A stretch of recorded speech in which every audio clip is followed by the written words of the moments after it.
घर का भेदी लंका ढाए। अगर पाकिस्तान हिंदुस्तान में कोई आतंकी अटैक कर रहा है या कोई भी गतिविधि कर रहा है तो वो तब तक संभव नहीं है जब तक कि यहाँ के लोग उसमें से मिले हुए ना हो। जो जासूस बताया गया है, जिसकी पहचान की गई है, वो शायद सुनील या कुछ नाम है उसका। तो अब देखना यह है कि अगर अब्दुल्ला होता तो तुरंत बुलडोजर चल जाता, सुनील के घर पर बुलडोजर कब चलेगा?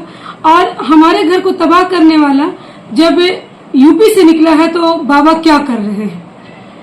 इतनी बड़ी घटना घटती है जिस घटना के बाद पूरे हिंदुस्तान में नफरती माहौल हम देखने के लिए मिलता है, जहां तहां लोगों पर हमले होने लगते हैं। घटना किसी ने अंजाम दिया, घटना का खामियाजा हिंदुस्तान के मुसलमानों को भुगतना पड़ता है।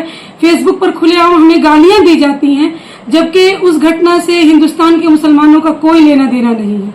घटना करने वाला बाहर से आया, उसका जासूस यूपी का सुनील है, लेकिन फिर भी खामियाजा हम लोगों को भुगतना पड़ता है।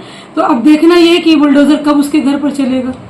द्वारा कल जो आधी रात्रि में ऑपरेशन सिंदूर किया गया, ये एक सराहनीय कदम है जो 22 अप्रैल के बाद तुरंत ही हो जानी चाहिए थे, क्योंकि हम जब तक जवाबी कार्रवाई नहीं करेंगे तब तक हम दूसरे को मुंह तोड़ जवाब नहीं दे सकते। हमारी सेना ने कल जो काम किया इससे हम लोग खुश हैं, उत्साहित हैं। बिल्कुल हम लोगों ने नवाब चौक पर उत्साह जताते हुए पटाखे फोड़े, हमारे बच्चों ने एक दूसरे को मिठाइयां खिलाई, क्योंकि हमारे लोग शहीद हुए थे। वैसे लोग जो वहां घूमने अमन के साथ खुशी मनाने गए थे तो उनका बदला लेना तो बनता था। हम लोग तो यही उम्मीद करते हैं, चाहे वो पक्ष हो विपक्ष हो, इस मुद्दे पे सब लोग एक साथ हैं और पूरे हिंदुस्तान की एक ही मांग है कि आतंकवाद को जड़ से खत्म किया जाए, पूरी दुनिया से आतंकवाद का सफाया किया जाए। भारत इसमें पहल करे, आतंकवाद को खत्म करने के लिए जहां हमला करना है, जिसको निशाना बनाना है बनाइए, लेकिन आतंकवाद को जड़ से मिटाइए। ये नासूर खत्म होना चाहिए। कि अल्पसंख्यक बहुल इलाका है, यहाँ पर हम लोगों ने जोरदार आतिशबाजी की, बच्चों ने पटाखे छोड़े, मिठाइयाँ एक दूसरे को खिलाई और हिंदुस्तान की सेना की जो फतह हुई है, सूफिया कुरैशी ने भी प्रेस ब्रीफ करके भी इसकी जानकारी दी। उसका जश्न हम लोगों ने बड़े उत्साह और खुशी के साथ मनाया है। सुबह जब हम लोग उठे और मोबाइल में समाचार को देखा, चैनलों पर देखा, तो हमें बिल्कुल लगा कि एक सुकून मिला कि हमारी सेना ने भी जवाबी कार्रवाई की।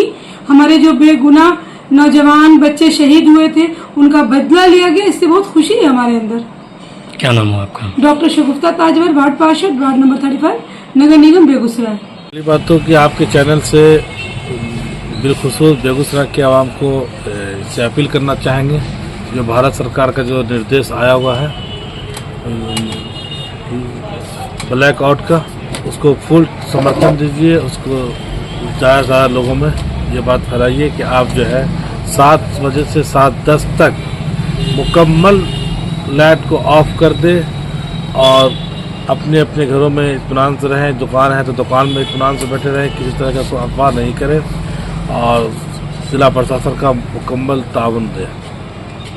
और दूसरी बात, आपने कहा सेना ने इतना बड़ा मिसाइल मारा ये आतंकवादी के खिलाफ में, ये बहुत ही बेहतर कदम है। आतंकवाद को ख़त्म करने का एक पहला ये कदम अटैक उठाया गया। कल तक आतंकवाद के खिलाफ ना भारत सरकार था, अब अमली तौर पर जो हमला किया गया है सराहनीय कदम है, मुबारकबाद के वो मुस्तहिक है। और हम जवानों के इसमें मुबारकबाद देते हैं जवान को, उन्होंने इस कदम उठाया।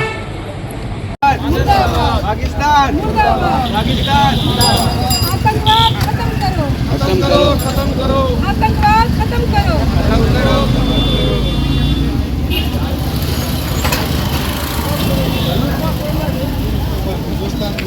हिंदुस्तान जिंदाबाद, जिंदाबाद जिंदाबाद। भारतीय सेना जिंदाबाद, जिंदाबाद जिंदाबाद। हिंदुस्तान की सेना जिंदाबाद, जिंदाबाद जिंदाबाद। जय हिंद, जय भारत।